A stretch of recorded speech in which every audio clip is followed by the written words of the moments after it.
We move on to the next oration that was due for the last year. And for that, may I request Dr. Sarita Bajaj and Dr. Sanjay Kalra to chair that session. It's the P.N. Shah oration. Can I have the slides, please? Dr. P.N. Shah was one of the founder members of the society, was a leading researcher, and it was during the 17th annual conference of ESI held in Mumbai that USV, under the courtesies of Dr. K.G. Rajendran, a past Vice President of the Society, that this oration was instituted. I would request the chairpersons to introduce Dr. C.V. Harinarayan for the oration, please.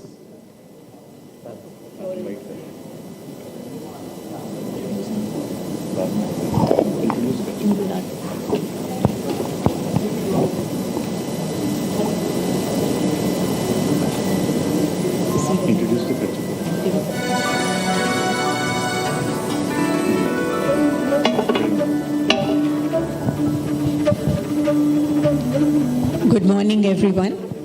Thank you to the Endocrine Society for giving me this opportunity to chair this oration. Dr. Harinarayan, Dr. C.V. Harinarayan, will be delivering the P.N. Shah oration. Congratulations.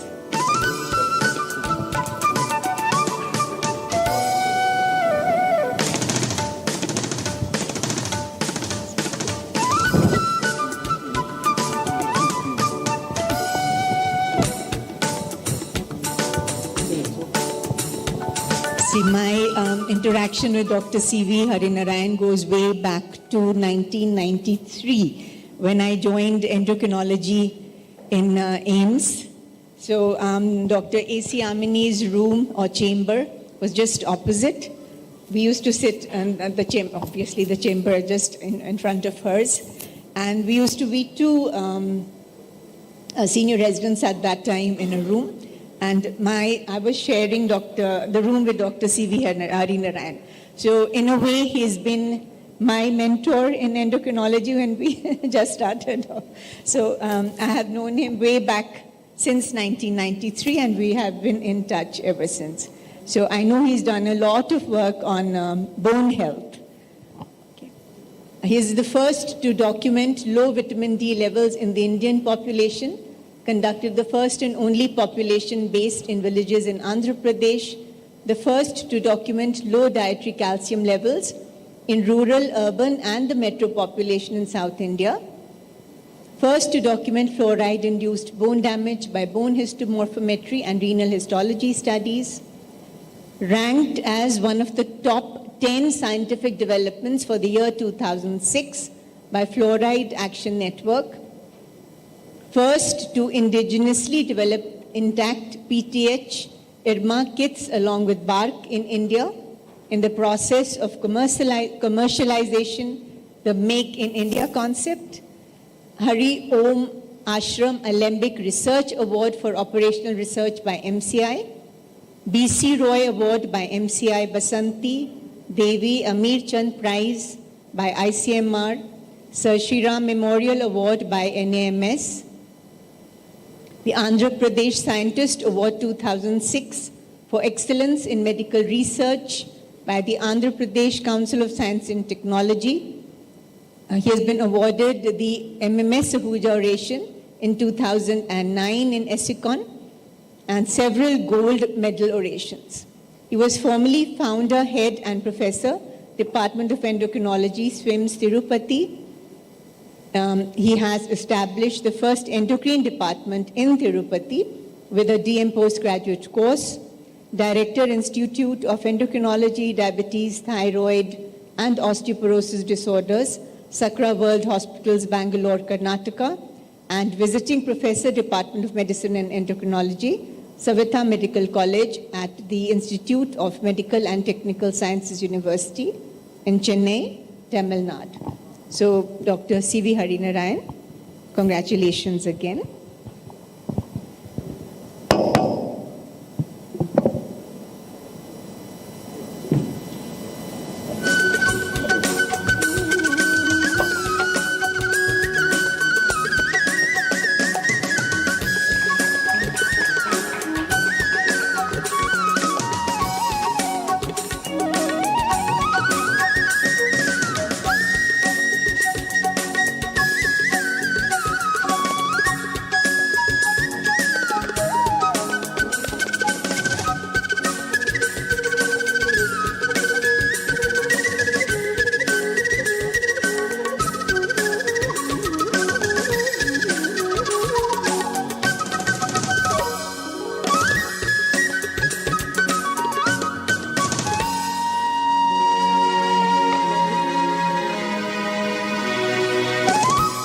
invite Professor C.V. Harinarayan sir to deliver his oration. Pointer. The pointer, please. Pointer. Pointer.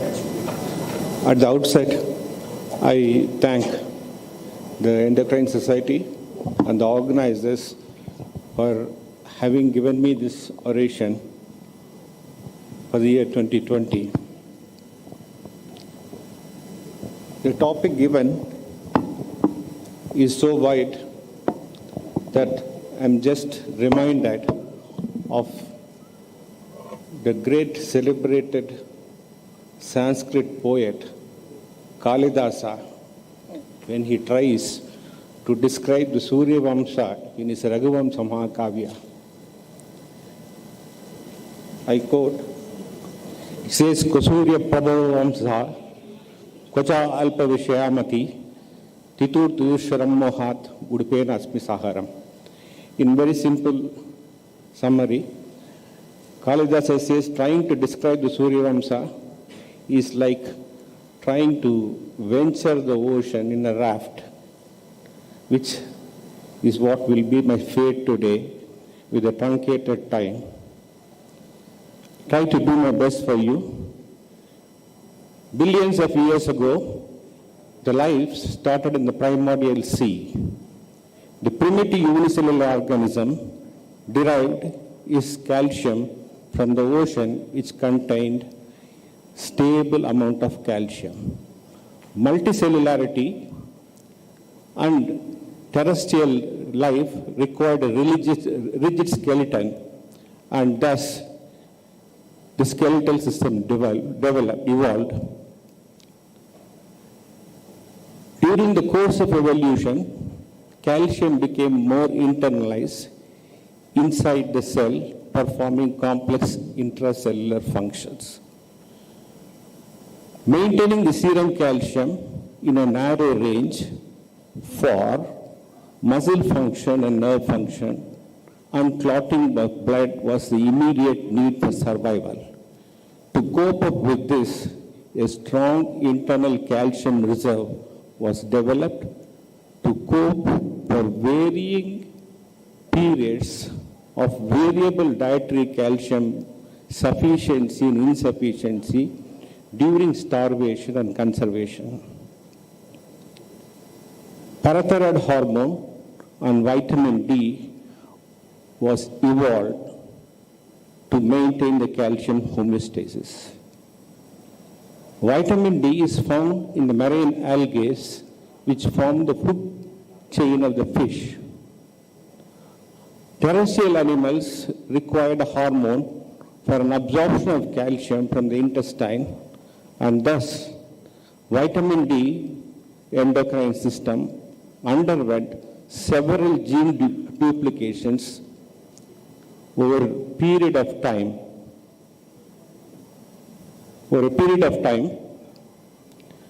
to maintain the calcium from the calcium rigid skeleton while transiting from calcium rich environment of the ocean to the calcium poor terrestrial area. During this period was a time when the man evolved who was a hunter and a gatherer.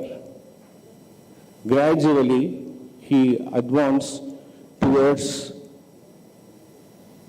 plant and animal domestication in the Neolithic age. During this period, the main source of energy was from the cereals and the legumes and the milk. But the cereals contained a lot of antioxidants. Thus, if you have a bone without a mineral, it will bend. If you have a more without collagen, it will break. In the next few slides, I take you to the bone histomorphometry of the work, what we did in the initial stages when we were trying to establish the vitamin D deficiency and how it was when we were looking at the interactions with the fluoride. A brief, quick introduction. What you are seeing, The green one is a calcified bone. Green one is a calcified bone. The red one, what you are seeing is the osteoid, the osteoblasts lined up, and the osteoclasts which are eroding the bone surface. You can even calculate the number of lamella which is bone, which has been eroded, to calculate the erosion depth, and thus you will be able to calculate the static parameters of the bone histomorphometry. This is a magnified version from our own normals which we took. The osteoid which is seen here, which is white, and the erosion with the osteoclast and the osteoid formation here. If you look at the bone histomorphometry through a monochromatic light, that is a polarized light, you will be able to see the various lamellae as well as the unmineralized portion.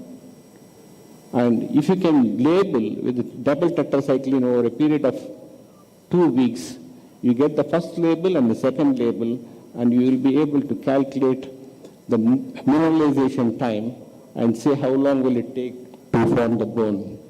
You find the osteoid which is here, which is very narrow, and this is the bone, and this is the marrow. So I just take you to the next few slides about the bone histomorphometry in patients with fluorosis, where you find the green area very little and majority of it is very red, which only shows there is so much of unmineralized bone. And you also find in between osteoids, that is the interstitial mineralization defect, and the hypomineralized lacuna, which is typical of fluorosis. And when these patients were evaluated, they had very low vitamin D, which I'll show you. This is a higher version of the whole thing. The osteoblasts which are lined, the osteoclasts which are eroding, and the green one is the bone and the lamellar bone. So you find more of red areas. In a normal person who is having enough amount of vitamin D and calcium, you will find more of bone and less of the osteoid. So we tried to double label them with tetracycline. We got only one label, and the second label did not occur because the mineralization was not occurring. On the contrary, we found patches of area which we call it as parasite labeling, which you get it, and we tried to calculate the mineralization lag time, that is called as a dynamic parameter, which goes to roughly 5,225 days. So if you have such a long duration, just think back on a vitamin D deficient person who has got osseous signs of osteomalacia. The duration of therapy which you have to give is going to be infinite.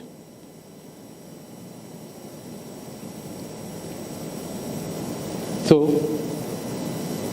the vitamin D levels in the normals, the controls, which includes me, Dr. Sarita was kind enough to give her blood also at that time for normal controls which we wanted.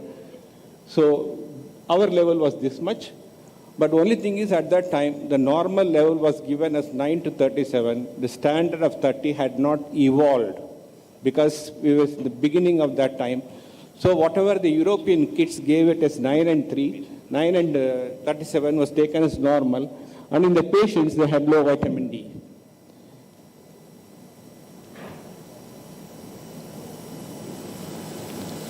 Secondary hyperparathyroidism is an inevitable consequence of low vitamin D. In the initial stages, what you find is only an increase in the osteoid surface what you will get. With the progression of vitamin D deficiency, the osteoid becomes white and the mineralization lag time grows to 100. With much severe deficiency, the mineralization lag time crosses to more than 100. So osteoid maturation is prolonged in osteomalacia. In osteoporosis, it is normal. The defect in osteomalacia is the mineral, whereas in osteoporosis, the defect is in the osteoblast. So this is how the perfect definition of osteomalacia or vitamin D disease is considered. Stage 1, where there is a calcium malabsorption without histological changes. Stage 2, calcium malabsorption, which is osteoporosis, gradually progressing on to osteoid seams, that is osteomalacia. Stage 3 is vitamin D depletion, which is histological features of osteomalacia.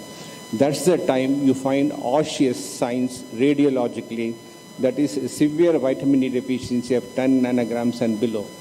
Quite a few times you would have seen in our own patients who are coming in the value of 8 or 9 without much of radiological signs. So hence, mild to moderate deficiency is expressed solely as osteoporosis and not as rickets or osteomalacia. This is a tabular form of what you have just been summarized to you.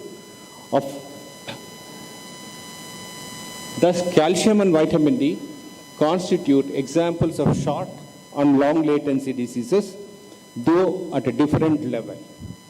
So the dietary requirements of these are pegged to prevent the index disease, namely the osteomalacia and osteoporosis. So the National Academy of Sciences said, if you have a diet calcium of less than 50 milligrams per 100 calories, will result in osteoporosis. So as an average adult man who gets about 2000 calories of diet should get about 1000 milligrams of calcium, that is the elemental calcium in our diet, which I will show you subsequently. None of us get that. So it becomes imperative when you are treating your vitamin D deficiency, it has to be along with the calcium, otherwise we will never be reaching the target what we have to. So rickets and osteomalacia is primarily a qualitative defect in the bone. Osteoporosis is a quantitative defect in the bone.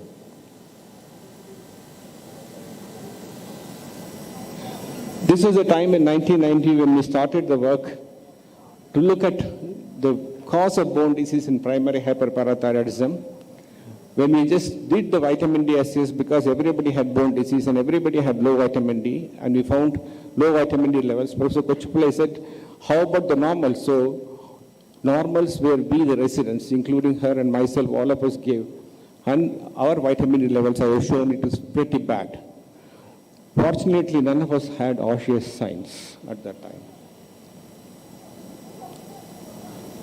This made us start our work about vitamin D as looking at the levels of various villages in and around Tirupati where I started my work. Probably this is the only village surveys so far available in the country. In so many villages we have surveyed to look at the vitamin D status in our population. That's the time the whole country started looking up, and we found that the vitamin D levels were low in not only in Delhi, where we first found out, but also in South India at Tirupati, where we have enough sunshine and we rarely see winters and rains.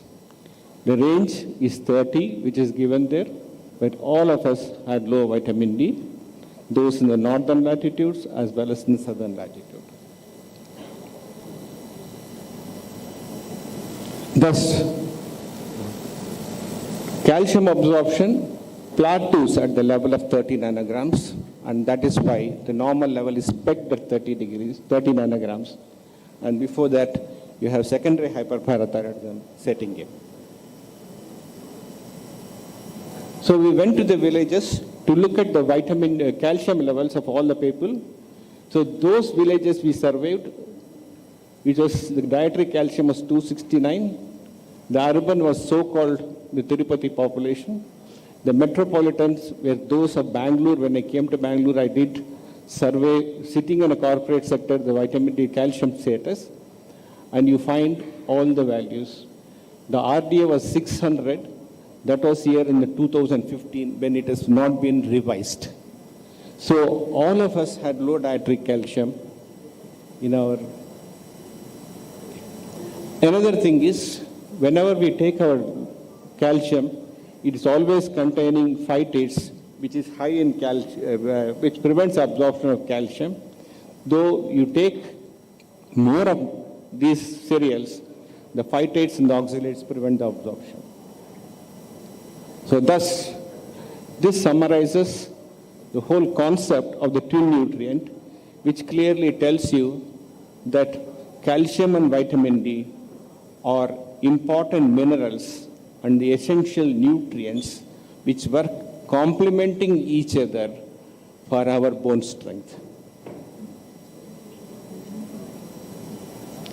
So we tried to compare our bone biopsies, which we collected during our study in 1990. We picked up normals. Who are the normals who came as accident victims? So we presume when now that 85% of the Indian population is low vitamin D, and compared it with the France where we did our work, who is supposed to be well fortified in their food, we found their osteoids was much smaller when compared to the Indians. But though this is only an introduction, it will require much more studies to further going. So if you have low vitamin D deficiency, with low dietary calcium intake, you lead on to osteomalacia. With higher calcium intake, you can go on to osteoporosis. Thus, vitamin D and calcium deficiency are short and long latency diseases which cast their shadow late in their life, presenting as various problems. Now, vitamin D insufficiency is always associated with secondary hyperparathyroidism, which is amplified with inadequate calcium intake. The implications are osteomalacia can coexist with osteoporosis. Presentation of primary hyperparathyroidism will be altered, as we have shown. Hungry bone disease is quite common, what you see. And environmental toxin like fluoride is going to be severe and complex in children and those with low dietary calcium intake. Vitamin D and calcium supplementation forms imperatively for patients of treatment with osteoporosis. So now, as we know, India is a cereal-based economy.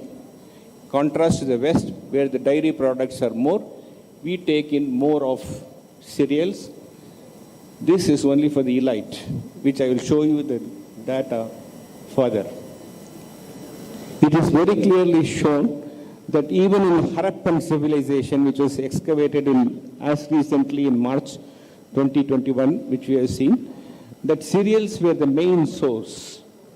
Cereals based on laddu was found, and it is no less published in the Archaeological Society of India journals that they were consuming high-protein multigrain laddus. Luckily, while excavating, some of the laddus were stable without getting broken due to various damages, and which gave us some insight. Now I shall be taking you through the data of what we have about our dietary calcium so far from 1995 to 2012 from the National Institute of Nutrition Bureau, the National Sample Survey Organization, NFS, data from Tata NIN dashboard letter, and data from the recent publications.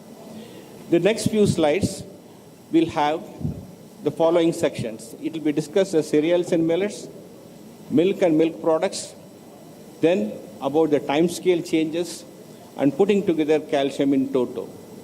Under each section, I'll be just showing you four sections, subsections, of how the dietary calcium is of various age groups, how much each household consumes, how much each state consumes, and how it has declined over the past.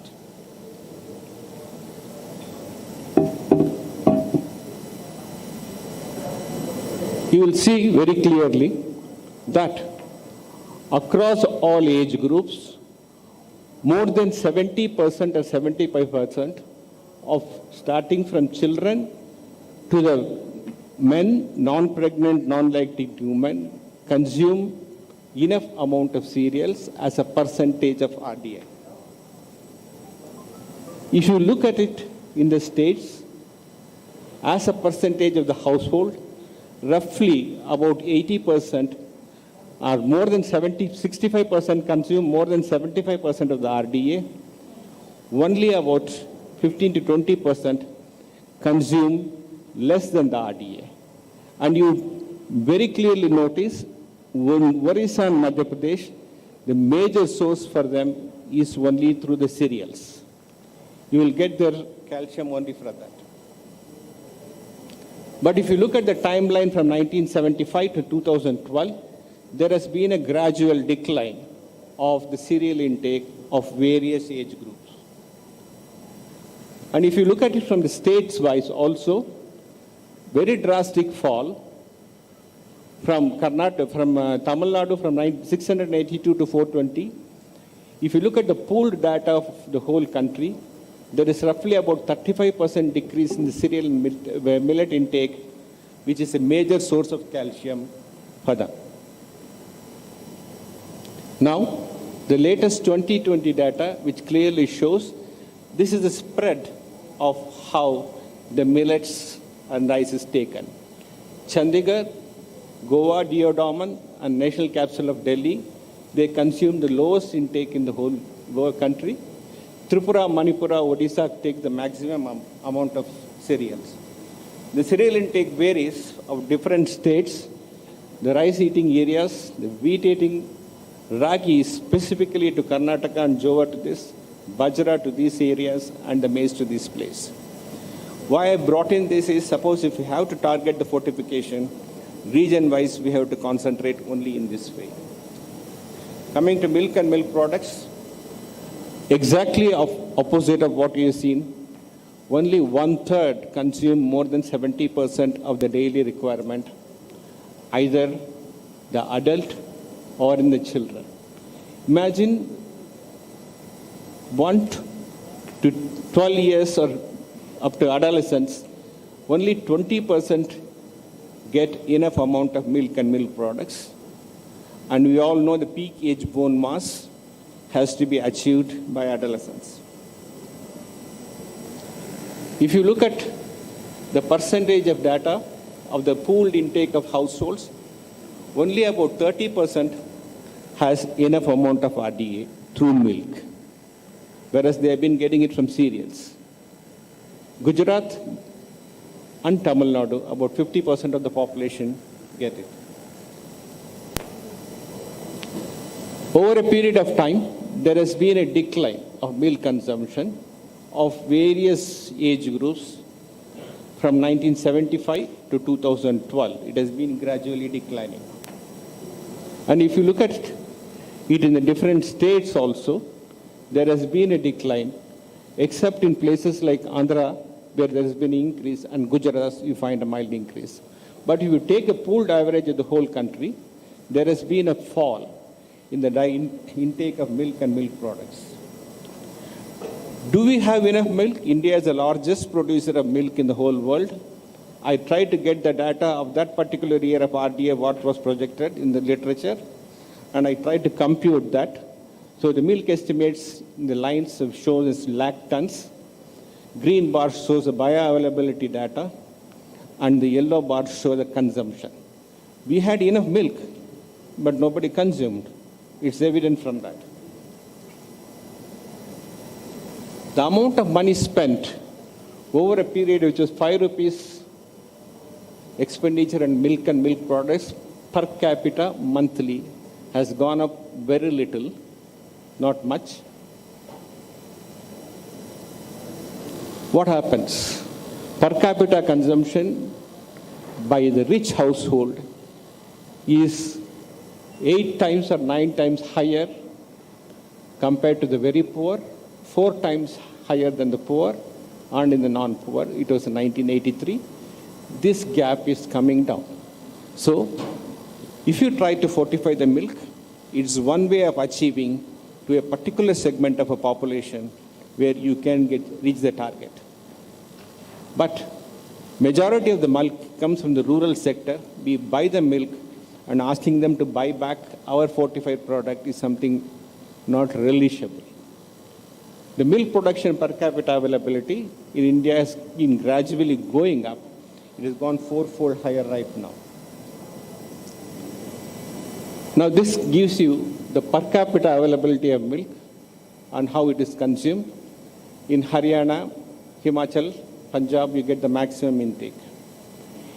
If you look at it and recollect, there was once a study of primary hyperparathyroidism with normal vitamin D levels from one particular region in this country, which all of us know. We were all thinking, now this explains most of the whole time trends. So if you look at it, the red bar, that is the rural people, consume the least amount of milk. Urban and the metros take the maximum. Whereas the energy income for them is primarily from the carbohydrate source, not from milk. So over a time period, the milk and milk products from 1975 to 2012, the bars depict the milk and milk products of different periods. The lines depict the cereal intake. In both the places you find there is a decrease over a period of time. Computing the data from 1993 to 2012, you find a drastic fall in the cereal and milk intake of the rural and the urban population past half a century. So put together for the dietary calcium intake of the age between 1 to 7 years is roughly about 226 maximum, when the ICMR has recommended 600. When the ICMR recommends 800, this is what we take, and the ICMR has recommended 600. Please remember, this 600 is what was computed for that period of the data collection. Now the RDA guidelines are different. So looking at it, only about 10 to 15% get enough amount of calcium, either through cereals or through milk products of various age groups. This emphasizes the twin nutrient deficiency in Indian population. And if you look at it, the percentage of households, only 1/3 of any household will get it equal amount. So majority of us, about 2/3 of the population, are deficient in vitamin D and calcium. If you look at the time trend, it has gradually come down by roughly about 30%. Places like Karnataka has drastically fallen, Maharashtra and Andhra Pradesh also. If you look at the time trends, again, of various milk products, of the various food intakes, you find the cereals have fallen down, as well as the milk and milk products, which is the main source of calcium for us. And this again gives you an overview of the spread of the dietary calcium intake, where again Haryana and Himachal and Punjab get the maximum, and the lowest intake is in these areas. I have been a very vocal critic of ICMR in many of my publications on writing that the guidelines have not been revised starting from the year 1999. I have been criticizing ICMR, and we have found right from 89, 2010 and 2020, the RDAs have been revised. Now, this is on par with the West. Again, this is an improvement in this age group. Surprisingly, the ICMR has reduced the RDA for this age group. For the pregnant and lactating women, they are equalized to the West. For the postmenopausal women, they are given a specific intake requirement from 800, they have jumped to 1200. Surprisingly, the Western data talks about the men 65 and above. Indian guidelines have been very silent on that. When it comes to the RDA for vitamin, the committee felt that the outdoor physical activity is a means of not only achieving adequate synthesis of vitamin D, but also controlling overweight and obesity in obese population. So they never gave any recommendations. So if you stand in the sun, you should be able to get vitamin D. This was a study done by us by exposing the 7-dehydrocholesterol to sunlight. During 1 year, 3 months we did it and tried to repeat it in the 2 seasons of the same period. Try to get the meteorological picture which is published online, the amount of clouds above, and we try to show the synthesis of vitamin D. The lines show the zenith angle, the sunlight right which falls on our head. The black areas and the white lines show how much of pre-vitamin D is formed and converted and how much of vitamin D is formed.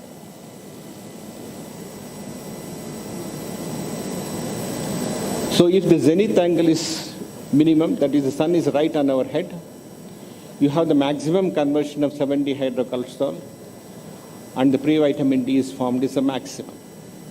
So the best way to get enough vitamin D is through sunlight between 11 and 1 or 2, when most of the time we are busy inside our office or works. We never get sunlight to see. So when the children who play must be able to get it. But the major problem here is not many schools have playgrounds. That's a major limitation. So we will not be able to even achieve that properly. So these guidelines, all of us know.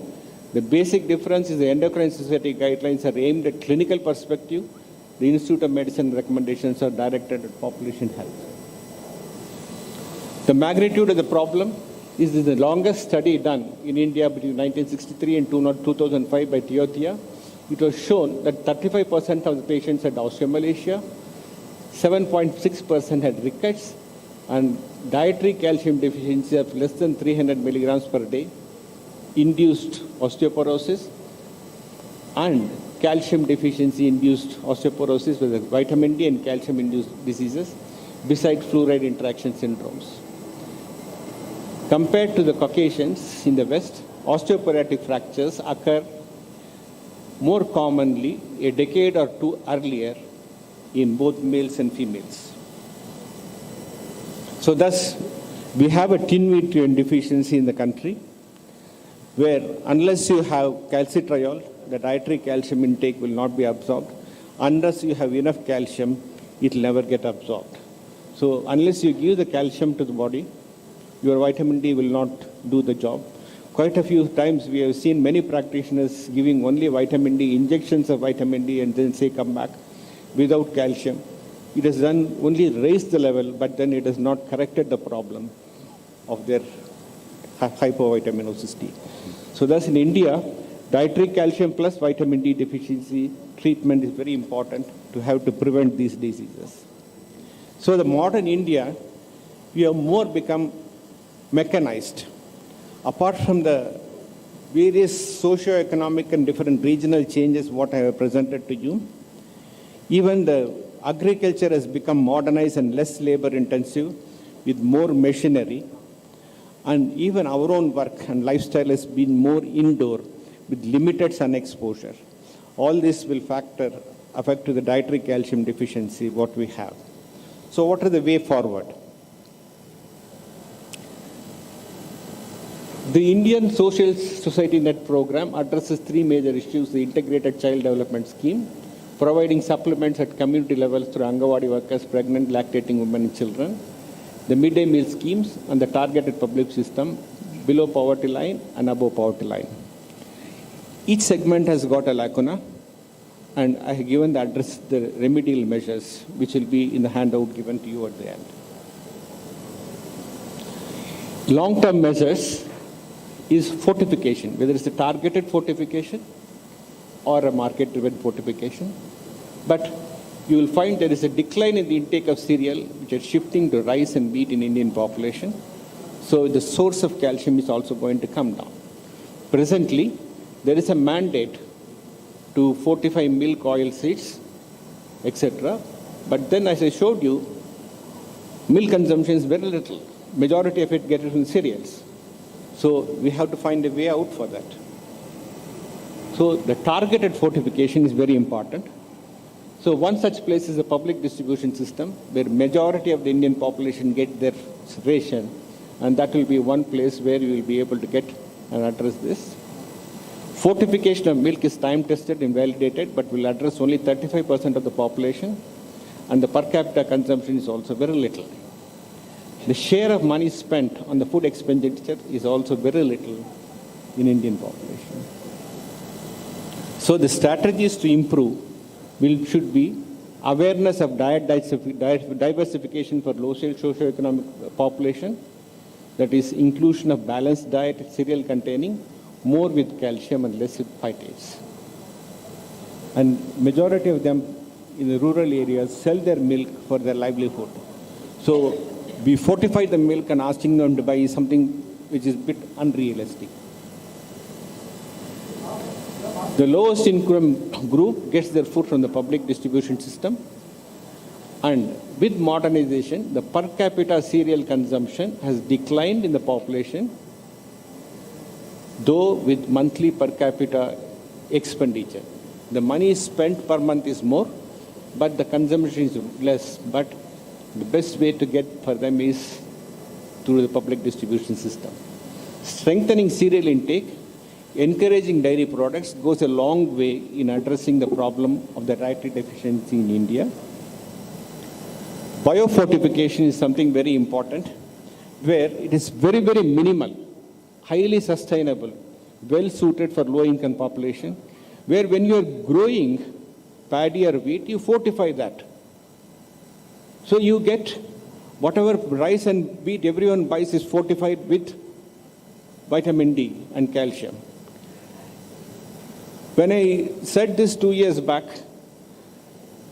I was told, and it was absurd, and I was reminded by our presidential oration that we should work with others. That is true.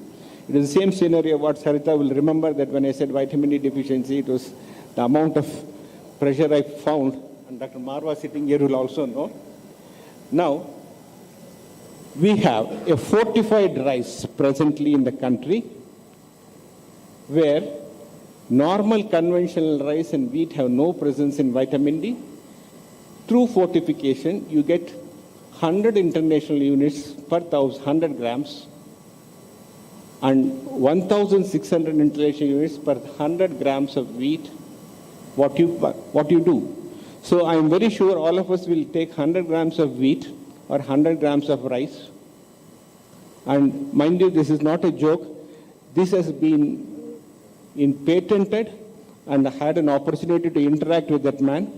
And soon I'll be taking up to farming. Please join me. If anyone who wants, I can share the number of this man also. We will be doing a lot instead of waiting for the food fortification to occur, which will be ages. Man was a hunter and a gatherer. Today we are modernized, sitting in the house, trying to get vitamin D, which is the physiological intake, is around 4,000. In conclusion, if I am permitted to quote Omar Khayyam, the moving finger writes, having thus writ moves on, not all the tears or piety can lead to cancel half a line of it, unquote. The same has been well said in Sanskrit, Lalata Leka Napra Prayasha. Thank you. Thank you, Dr. Harinarayan. That was absolutely brilliant. Like Sanjay spoke about the future of endocrinology, I think he has spoken about the future of bone health for generations to come. So I think we have, and maybe will be, continue to be deficient to some extent, but at least the future of yes, it looks very, very bright. Thank you for weathering all the storms, the big bats. Now perhaps the bouquets will also come your way. Thank you. That was really brilliant. Thank you very much. I think he deserves a standing ovation.